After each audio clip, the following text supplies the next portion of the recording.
Drives George right there. Tatum gets a wide open look and knocks it down.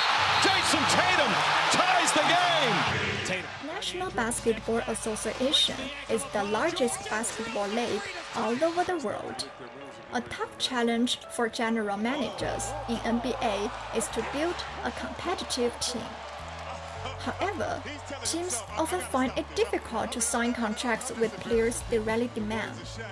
It is desperately need to find a way to observe the matching effect between players and teams before contract signing. To address this issue, we built a personalized player recommendation system. Firstly, we analyzed the relation between player statistics and salary by various machine learning models, which is then used to predict the player salary for next season. This will give general manager more insights when negotiating with players about the contract. Our study also hopes to evaluate the abilities of NBA players and NBA teams in various dimensions, in order to automatically recommend players for each team based on supply and demand matching. The data sets for us to analyze are from 3 different basketball-related websites. The first thing we do is to do data exploration and know more about our data by visualization. In Figure 1, 5 probability density function curves show change of players' salary in the past 5 years. We can see the salary follows the right-skewed distribution, while the peaks for each curve remain static in the x-axis, about 0.3 million, which means most of the NBA players' salary are below average. Meanwhile, the polarization of salaries seems more and more obvious, especially in 2019 and 2020 season. In Figure 2, it's easy to find that salary distributions in different positions also follow the right-skewed distribution, and there are no obvious differences regarding to mean salaries among 5 positions. Figure 3 shows the relationship between some parts of salary's performance and their salary. Some factors like points and field goal have positive relationship somewhat linear with the salary. However, the relationship between salary and field goal percentage or age is harder to interpret it. It seems that the players aged between 24 to 34 are likely to get higher pays. Another interesting thing in this figure is the 2 outliers in 2 upper plots, which stands for Gordon Hayward. He was paid at $29.7 million due to the excellent performance in previous season, but got injured after only scoring 2 points and 1 field goal in the first 5 minutes, which results in the outliers with high salary paid but low points and field goals made. And the relation between player statistics and salary can be better explained by correlation plot. The high proportion of blue squares mean that many factors have positive relationship against the salary. So it leads to the problem of multicollinearity and increase the variance of our model. Hence, we need to pay attention to this in the future work. Due to the NBA salary system, when we consider recommending players for the teams, the player's salary are also one of the most important considerations for a team manager. Here we hope to use players' performance data from 2015 to 2020 and their corresponding salaries to forecast the salary situation of players in next season. First, our work focused on feature extraction. The categorical variables season is converted into indicator variables. All the numerical variables are normalized. We also applied the principal component analysis on 63 players' features, so that only need 12 recalculated features to store most information from the data. This grid plot shows the proportion of variance expanded by the top 12 principal components. Then, there are three models being used in our forecast modeling: K-nearest neighbor algorithm, support vector machine, and random forest. In KNN regression, the output is the average of values of K-nearest neighbor. SVM model tried to divide all samples by a clear gap that is as wide as possible, and due to the randomness of random forest, the model gives different importance weights to features each time. When tuning the weight multiple times, the model selects a certain number of features to measure the largest fall in an area. To these three models, we all cross-validate the model 5 times and use grid search to find best hyperparameters to them. The performance of each model is shown in the table. The cross-valid score for K-nearest neighbor algorithm is 0.579. For support vector machine, is 0.568. For random forest, is 0.598. But we keep on considering why these scores are so low and what kind of method can we improve our score. We find that there are two methods which are effective. One is removing the component 46 to 50. These indicators do not conform to the normal distribution at all. Second, we use minimax scatter instead of standard scatter, because NBA player data has a positive impact on player salaries, and weakness in these indicators like three-pointer ability will not have a big impact on player salaries. These methods can ensure that all variables are positive and the range of all variables are constant. After applying the improvement on KNN and the SVM model, their cross-valid score all have a little increase. Also, due to the randomness of random forest, the model can give different importance weights to features each time. So the model can calculate the importance of each feature to salary. PTS, VORP, MP demonstrates significant impact on player salaries. This result is reasonable and under our expectation, because they all measures players' value to the team.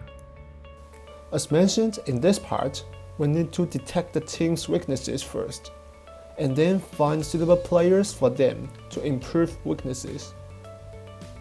Firstly, we pick indicators from the player and team statistics to value their performances.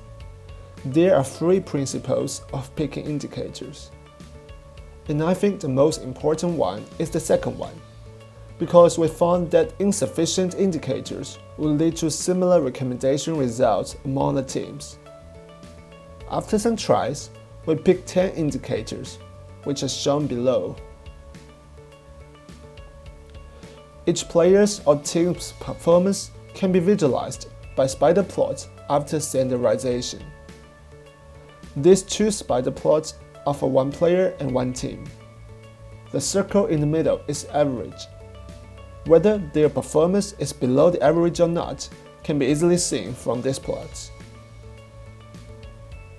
Then we need to derive player and team vectors, also known as supply and demand vectors.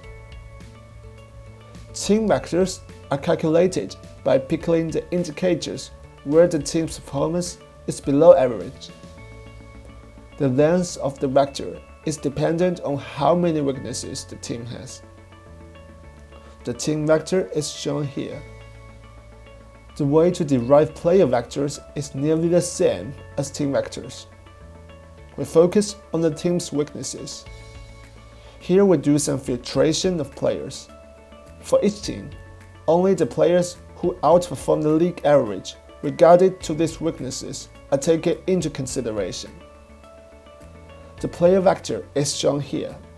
Then, the distance between each team vector and player vector can be calculated. Higher score means more desperate need for a team to get this player. For example, Detroit Pistons have 2 weaknesses on offensive rating and defensive rating, and this performance on these indicators is -0.6 and -0.7. In the meantime, we found the player Marcus Chris, who gets 0.3 and 0.4 for those two indicators. Then we calculate the distance between those two vectors and get a result of 1.4. It seems that we give a higher weight for defensive rating because its performance on this is worse than offensive rating. So if the player performs much better on defensive rating, then he will be more likely recommended. After calculating the distances, we obtain a table like this. It is a part of our result. As you can see, for each team here, we recommend them with different players. For teams like Atlanta Hawks and Detroit Pistons, which performed not so well during last season, we recommend players with strong comprehensive ability to them. While for teams like Los Angeles Lakers and Toronto Raptors, which performed excellently during last season, we recommend players who have strong ability on one or two specific areas to them. Besides, we take luxury tax into account here. If total pay for one team is above the luxury tax threshold, luxury tax may be charged, and it is calculated on a cumulative basis, which is similar to income tax. Player contract types is also important. In general, there are 4 contract types: normal, player option, team option, and early termination. It is important information for general managers. For example, it will be easier for a team to get the player who has player option, or even is a free agent. Notice that not all data in database are useful. For example, these 2 players have high 3-point field goal percentage, while they only have less than 0.5 3-point attempts per game. So it does not mean that they are good 3-point shooter. Instead, they happen to make these shots. If pre-filtration is not proceed, the recommended players are mainly those who have little playing time, but with extraordinarily high statistics, which is not what we expect to see. Lastly, we put all information we obtain into a visualized recommendation system here. The colors on the states stand for whether the state has NBA team or not. Then we click on the state icon which has NBA team and click the team icon. This window shows us 2 recommended players for Toronto Raptors. The information here includes personal bios, position, and the contract type. Higher score here means more likely recommended. We also put predicted salary here as a reference for team manager, and calculate the luxury tax that the team would pay if it signs contract with this player at this predicted salary. Let's switch to another team. The spider plots here clearly show why we recommend this player. Detroit Pistons performs poorly in many areas like offensive rating, defensive rating, rebounds, and so on. On contrary, Anthony Davis, the player we recommend, performs well in those areas. As conclusion, in this study, we built a player recommendation system. We explored data with visualization tools to get better understanding of data sets we use. Then, we used 3 different machine learning regressors to model the player's salary. We found that support vector machine and random forest show better results with around 0.6 accuracy. Next, we deploy a newly designed method to match the team's need with the player's abilities, and recommend 2 players for each team. Lastly, all the players' related information is integrated into interactive dashboard. The result seems to make sense. Thanks for watching.